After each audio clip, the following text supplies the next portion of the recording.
민수기 22장 41절부터 우리 23장 12절까지. 할렐루야. 오늘 말씀 붙드시고 생명의 삶을 사시기 바랍니다. 22장 41절부터 23장 12절까지 제가 한 절 여러분이 한 절 교독하겠습니다. 아침에 발람과 함께하고 그를 인도하여 바알의 산당에 오르매 발람이 거기서 이스라엘 백성의 진 끝까지 보니라.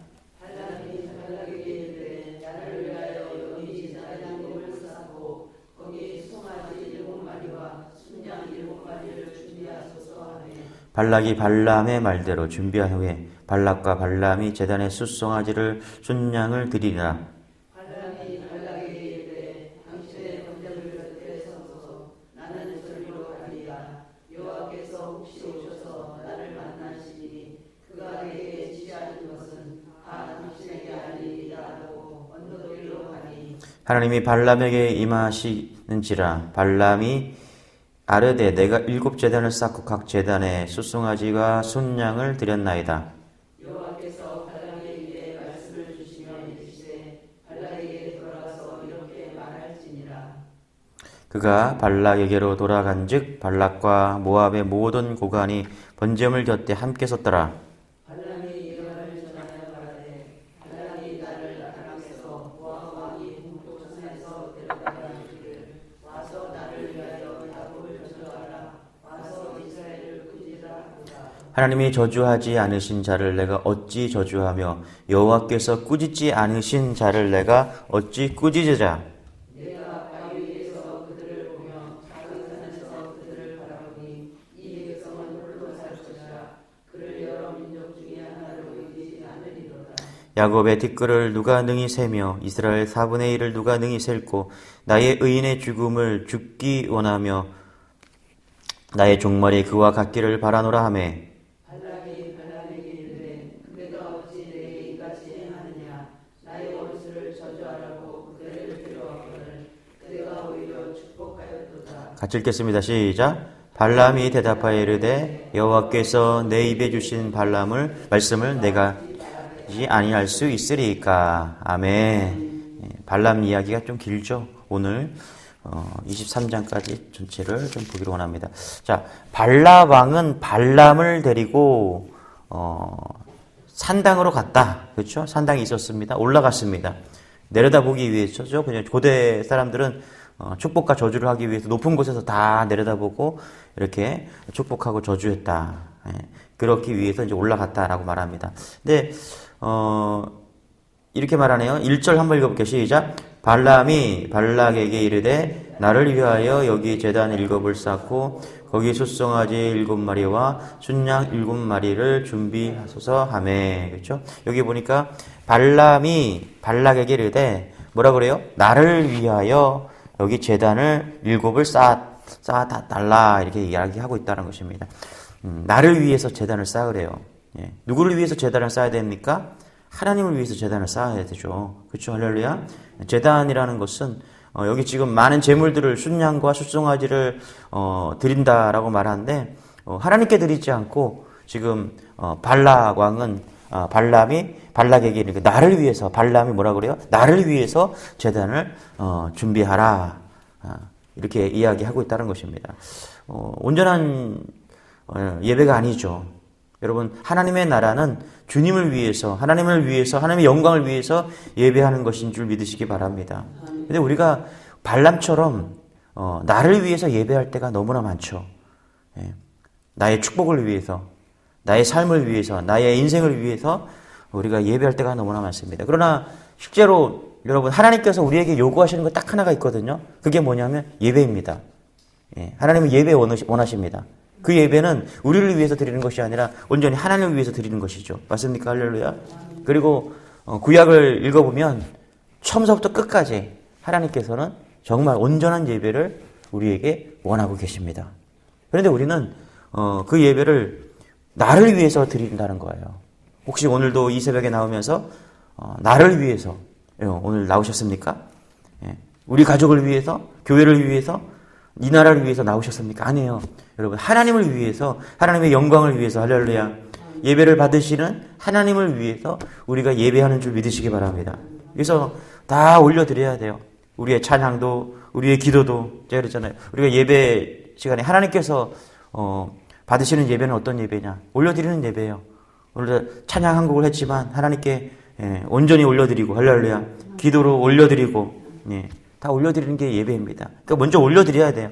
올려드려야지 하나님께서 우리에게 말씀으로 내려주십니다. 할렐루야. 예배는 올려드려야 된다. 그런데 지금 발람이 뭐라고 그래요? 발락에게 나를 위해서 제단을 쌓아야 된다. 우리 13절 한번 14절 같이 한번 읽어볼게요. 같이요. 시작. 13절 14절 시작. 발락이 말하되 나와 함께 그들을 달리 볼 곳으로 가자. 거기서는 그들을 다 보지 못하고 그들의 끝만 보리니 거기서 나를 위하여 그들을 저주하라 하고 소빔들로 인도하여 비스가 꼭대기에 이르러 7 제단을 쌓고 각 제단에 소송하자 순양을 드리니 또 자리를 옮겨서 제단을 또 쌓고 있네요. 그렇죠? 발락이 혹시나 하고 기다렸지만, 그렇죠? 발람은 저주가 아닌 이스라엘 백성들을 축복하니까 또 자리를 옮기는 거예요. 그리고 그는 이스라엘 향해서 하나님의 축복을 바꿀 수 없는 이유를 이렇게 말하죠. 발람이 이렇게 얘기합니다. 20절 같이 한번 읽어볼게요. 20절 시작. 내가 축복할 것을 받았으니 그가 주신 복을 내가 돌이키지 않으리라. 그렇죠? 발락은 발람을 통해서 이스라엘을 저주하라고 이야기를 했지만 발람은 자기 입에서 이스라엘 백성들을 축복하고 있는 겁니다. 하나님은 그를 통해서 저주가 아니라 축복을 말하게 되는 것이죠. 그러면서 하나님은 무슨 말씀하시냐면 19절에 이렇게 말하네요. 같이 한번 19절 시작. 하나님은 사람이 아니시니 거짓말을 하지 않으시고 인생이 아니시니 후회가 없으시도다. 어찌 그 말씀하신 바를 행하지 않으시며 하신 말씀을 실행하지 않으랴. 그렇죠? 계속해서 발락이 발람에게 저주해달라고 말하지만은 발람은 어찌된 일이지 말 속에서 입술을 통해서 이스라엘을 저주하는 게 아니라 축복하게 되는 것이죠. 한 번도 아니고 장소를 또 옮기면 그곳에서 또 저주가 아니라 축복이 나오고. 이유가 뭐냐? 하나님이 그렇게 하셨다라는 거예요. 여러분, 사람은 항상 상황에 따라 말을 바꾸거나 거짓말도 합니다. 하지만 하나님은 우리를 축복하신다고 말씀하셨습니다. 할렐루야. 여러분 잊지 마세요. 언제? 아브라함과 맺힌 그 언약이죠. 오늘 말씀은 여기서 나오는 이 축복은 창세기 13장에 그 아브라함에게 주신 그 축복을 지금 하나님께서 변경할 수 없다는 것을 말씀하고 있는 겁니다.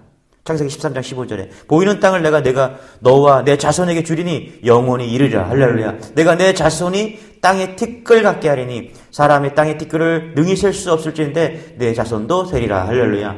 아브라함에게 주셨던 그 축복, 이스라엘을 축복한다는 그 축복이 계속해서 지켜져 가고 있는 거예요. 여러분, 하나님께서 선택하신 우리는 복받는 존재인 줄 믿으시기 바랍니다. 할렐루야. 우리가 해야 될 일은 뭐냐면 하나님 잘 믿는 거예요. 여러분, 하나님 잘 믿으시기 바랍니다. 할렐루야. 그게 최고 복받는 길이에요. 왜? 하나님께서 복을 주시기로 작정했기 때문에, 선택하셨기 때문에. 이건 변하지 않는 거예요. 그리고 우리가 해야 될 일은 뭐냐면 하나님 변하지 않는 분이시거든요. 그래서 내가 복받는 존재인 줄 믿고 여러분 믿음으로 날마다 사시기 바랍니다. 할렐루야. 그러면 결국엔 하나님께서 다 회복시키시고 이 가문과 가정에 복을 주실 줄 믿습니다. 하나님은 신실하신 분이세요. 여러분, 신실한 하나님을 의지하는 여러분 되시길 바랍니다. 21절도 볼까요? 21절 같이 시작. 야곱의 허물을 보지 아니하시며 이스라엘의 반역을 보지 아니하시는도다. 여호와 그들의 하나님이 그들과 함께 계시니 왕을 부르는 소리가 그 중에 있도다. 그렇죠? 이스라엘은 하나님 백성으로 부르심을 입었지만은 하나님을 기쁘게 하기보다는 반역과 불순종으로 하나님을 아프게 한 일이 너무나 많습니다. 그럼에도 불구하고 하나님 뭐라고 하냐면 이스라엘의 허물을 보지 않는다라고 말씀하십니다. 할렐루야. 하나님이 왜 이스라엘 백성을 축복하십니까? 이스라엘 백성의 허물을 보지 않기 때문에 그래요. 이것이 하나님의 은혜인 줄 믿으시기 바랍니다. 할렐루야. 자, 비스가 산의 꼭대기에 올라갔어요. 그것에서 이스라엘 끝자락을 보세요. 13절 한번 볼까요? 13절 같이 시작. 발락이 말하되 나와 함께 그들을 달리 볼 곳으로 가자. 거기서는 그들을 다 보지 못하고 그들의 끝만 보리니 거기서 나를 위하여 그들을 저주하라 하고. 처음에 산에 올라갔을 때는 이스라엘 전체를 봤습니다. 그런데 거기서도 발람이 축복하니까 이번에는 발락이 어떻게 해요? 13절에 보니까 아주 끝자락만 보이는 그곳으로 지금 발람을 데려간 거예요. 예. 그것에서 그렇게 하면은 이스라엘 백성을 저주할 수 있을 거라고 생각하고서 지금 발락이 계산을 하고 철저히 계산을 하고 그렇게 간 것입니다. 끝만 보면 이스라엘 전체를 다 보는 게 아니라 끄트머리 조금만 보면은 발람이 이스라엘을 저주하겠다라고 생각했습니다. 그런데 그렇지 않은 것이죠. 예. 여러분 무엇을 의미합니까 이게? 이스라엘의 약한 부분, 그렇죠? 보잘것없는 그 모습을 보면은 발람이 이스라엘을 저주할 거라고 생각한 거예요. 그런데 하나님은 허락하시지 않습니다. 이스라엘이 아무리 연약하고 부족해도 하나님은 이스라엘 백성을 버리지 않습니다. 할렐루야. 아무리 끝자락을 본다고 하더라도 하나님은 이스라엘을 버리지 않는 거예요. 저주하지 않는다라는 거예요. 여러분 사람들은 약점을 보죠. 약점 없는 사람이 없더라고요. 다 약점이 있습니다. 약하고 부족한 부분이 많습니다. 누구라도 약점이 부각된다면 온전히 설 수 없는 사람이 다 많습니다. 인간은 다 그렇습니다. 상대방의 약점이 있어요. 예. 그런 것 같아요. 어떤 사람은 성격이 좋은 사람이 있어요. 그렇죠? 부드럽고, 저 사람 너무 좋은 것 같아. 그런데 한쪽에서 보면은 부드러운 것 같지만 어떤 한쪽에서 보면은 우유부단해. 맞죠? 할렐루야. 이 사람 되게 카리스마 있어. 너무 좋은 장점을 보면 카리스마야.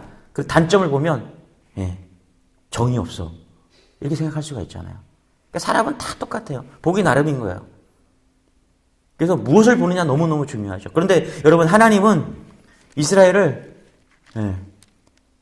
연약한 부분을 본 것이 아니라 끝자락을 본 것이 아니라 하나님은 이스라엘 백성들을 은혜 가운데 본 줄 믿으시기 바랍니다. 할렐루야.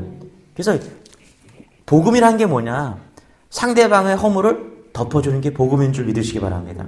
세상은 계속해서 상대방의 단점을 지적하고 끝자락을 보려고 계속 노력하거든요. 그런데 복음의 사람들은 무엇을 하느냐? 사람을 살리는 거예요. 긍정적인 것을 보는 거예요. 그게 예수님께서 우리에게 하신 사역이기 때문에 그렇습니다. 맞습니까? 할렐루야? 십자가에 돌아가 죽는 그 강도를 살리셨잖아요. 우리 인간은 저 강도 죽어 마땅하다고 말하지만은 예수님께서는 그 영혼을 긍휼을 베풀어 주시고 은혜를 베풀어 주셨잖아요. 이게 복음이 해야 될 일인 줄 믿으시기 바랍니다. 그래서 뭐 해야 돼요? 살려야 돼요. 장점을 봐야 돼요. 긍휼을 봐야 돼요. 하나님은 그렇게 우리를 사랑하셨습니다. 우리도 그렇게 은혜를 넘치는 그런 인생이 되기를 축원합니다. 할렐루야. 여러분 하나님이 이스라엘을 향해서 가지신 계획, 오직 그는 복을 주시는 분이십니다. 그래서 20절에 보니까 내가 축복할 것을 받았으니 그가 주신 복을 내가 돌이키지 아니리라. 하나님이 그렇게 축복하시기를 원하셨죠. 그리고 또 21절에 보니까 야곱의 허물을 보지 않으신다. 그렇죠? 이스라엘이 반역을 했지만 하나님은 그 반역을 보지 않으시고 온전히 긍휼하심을 보신다. 21절 후반부에 보니까 여호와 그들의 하나님이 그들과 함께 계시니 왕을 부르는 소리가 그 중에 있도다. 왜 하나님께서 발람이 그렇게 저주를 해도 이스라엘은 저주받는 것이 아니라 복받는 그런 민족이었을까? 첫 번째는 아까 말씀드렸처럼 하나님께서는 그렇게 약속하셨죠. 그렇죠? 근데 21절에 보니까 또 한 가지 이유가 있네요. 여호와 그들의 하나님이 그들과 함께 계시니. 할렐루야. 하나님이 그들과 함께 계시기 때문에 아무리 발람이 저주를 해도 저주를 받을 수가 없는 거예요. 맞습니까? 할렐루야. 여러분 하나님이 우리와 함께 하시기 때문에 누군가가 우리를 저주해도 우리를 저주할 수 없는 거예요. 여러분 이것을 믿는 여러분 되시길 바랍니다. 22절에 보니까 하나님이 그들을 애굽에서 인도하여 내셨으니 그의 힘이 들소와 같도다. 이스라엘 백성들이 얼마나 연약합니까? 그런데 이스라엘 백성이 그 들소와 같대요. 왜요? 하나님이 함께 하시니까. 맞습니까? 할렐루야. 23절에 보니까 하나님이 보호하시는 이들을 점술이나 복술이 존재하지 않는데요. 왜 그렇습니까? 하나님이 함께 하시니까.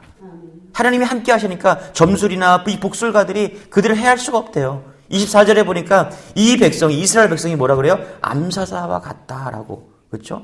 암사자와 같이 일어나고 수사자 같이 일어난다. 동물원에 가니까 술사자를 보니까 술사자가 막 다리가 막 이렇더라고요. 얼마나 힘이 세 보이는지. 그 사자 일어난대요. 어떻게 이스라엘 백성들은 힘이 없어요. 왜 그렇게 강한 민족이 됩니까? 하나님이 함께 하시기 때문에. 할렐루야. 우리는 연약하지만, 우리는 부족하지만 하나님이 함께하는 줄 믿으시기 바랍니다. 영원히 우리의 편에 서서. 그래서 사단이 우리를 침노할 수 없고 우리를 저주할 수 없는 거예요. 여러분, 여러분의 가정이, 이 교회가, 이 민족이 하나님이 함께하는 가정, 교회, 민족이 되기를 소망합니다. 그것이 복이에요. 진짜 복이에요. 어느 누구도 칠 수 없는 가장 강력한 복이요 은혜인 줄 믿으시기 바랍니다. 할렐루야. 기도하겠습니다. 하나님 감사합니다. 우리의 예배를 받아 주옵소서. 나의 예배가 아니라, 나의 제단이 아니라 하나님의 영광을 드러내는 모든 예배 되게 도와 주옵소서.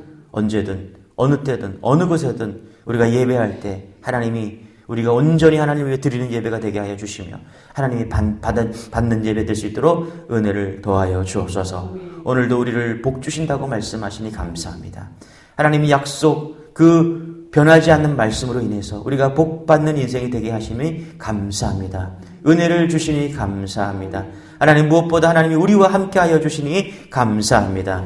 놀라운 은혜를 받은 오늘 하나님께서 주시는 그 은혜와 역사 속에서 하나님을 간증하고 하나님을 드러내는 놀라운 삶 될 수 있도록 우리와 함께하여 주옵소서. 특별히 병 속에 있는 성도들을 하나님께서 기억하여 주시고 하나님 놀랍게 회복되는 그런 하루 되게 도와 주옵소서. 감사드리며 예수님의 이름으로 기도드리옵나이다. 아멘. 우리 말씀 붙드시고 주여 한번 해주시고 기도하겠습니다. 주여.